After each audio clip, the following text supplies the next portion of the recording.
Hey everybody, this is Intricate from Amiga Love. I wanted to walk you through a little project that I've been working on for the past couple of months involving the Amiga 1000. When I first found out I was going to be finally getting one of these awesome little machines, I knew that I was getting into this whole world of disk swapping just to boot it up, right? Unlike all the other Amigas that were ever created, with the Amiga 1000, as you all know, you have to start off with a kickstart floppy disk and load that into memory. And then once it does that, it asks for a workbench disk. And at that stage, depending on the software, you would either put in your workbench disk or you would put in perhaps a game right from there.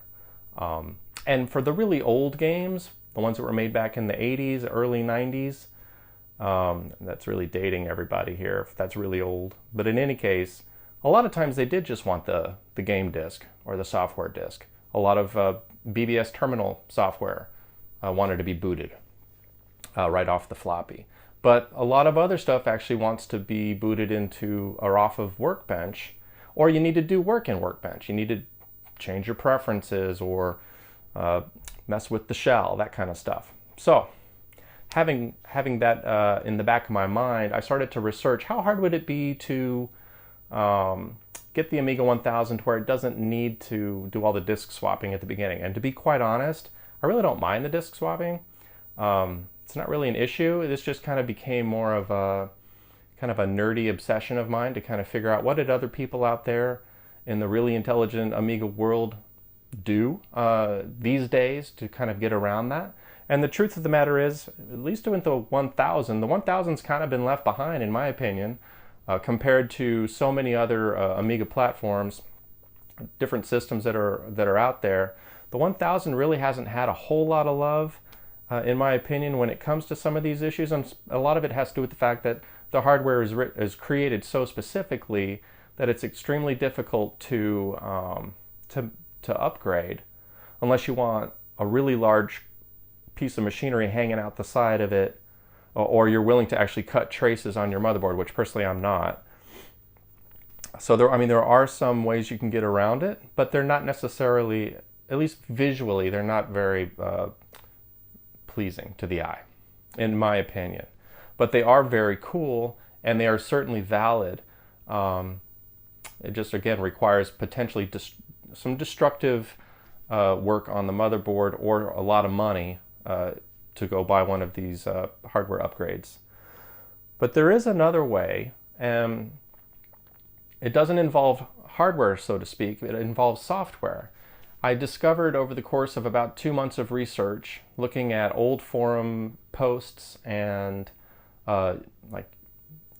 Usenet archives, where people were talking about this software that was written back in, I think, 1988 by a company called Amigos Corporation, called KickWork.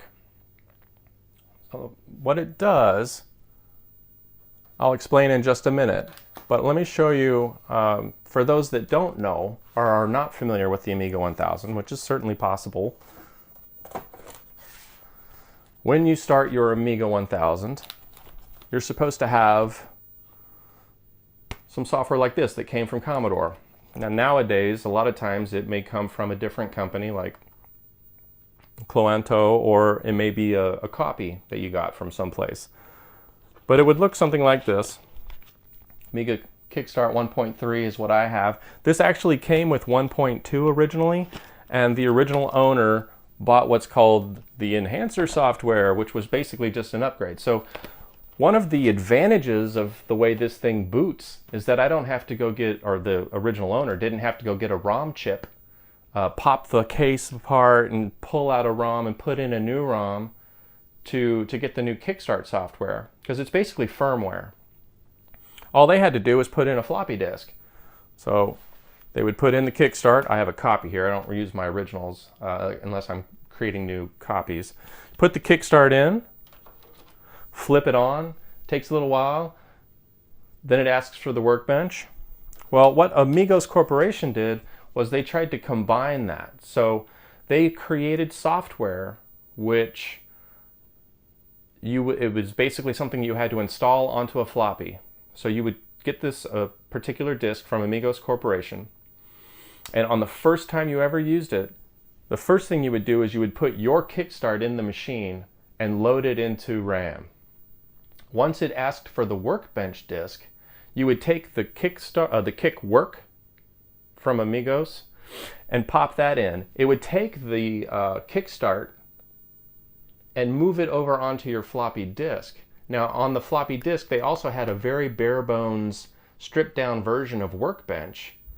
So what it did was it packed kickstart and Workbench onto a single disk. And I'll show you what that looks like in the background, because I actually have that disk. KickWork 1.3 is what I have. There's 1.1, 1.2, and 1.3, depending on what it was you were trying to do with your Amiga 1000.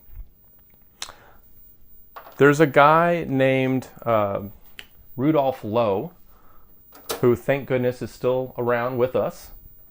And he was one of the guys who, I believe, originally created the software as a part of Amigos Corporation.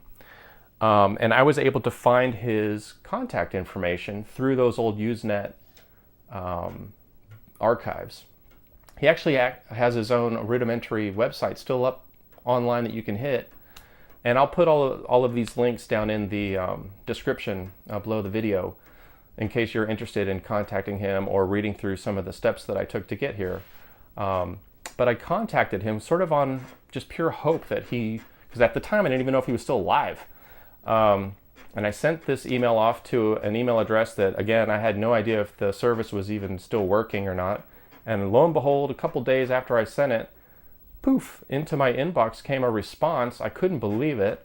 It was really cool. And he was extremely kind and friendly. And he's like, yeah, I'm actually that guy. And I did have that software, and I still have that software. It's not free. You actually do have to pay for it. And I was totally in the mindset like, yeah, sure, absolutely, let me pay for it.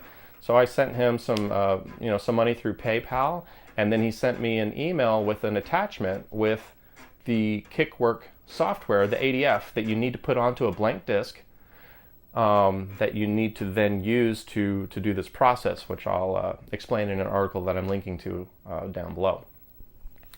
And there it is. You can see it's already booted up into a Workbench. Now I'm going to move the camera closer, so you're going to get a little shaky cam. But I'm going to move the camera a little closer so you can kind of see what it's done. It's created its own disk icon. It doesn't say Workbench 1.3, it says KickWork. And then up in the corner, you've got Amigo KickWork 1.3. But this is Workbench. That's kind of a small price to pay, honestly, to have Amigo in the corner of your screen if you want to have just the single disk load to boot up your 1000. There's no hard drive in here, unfortunately.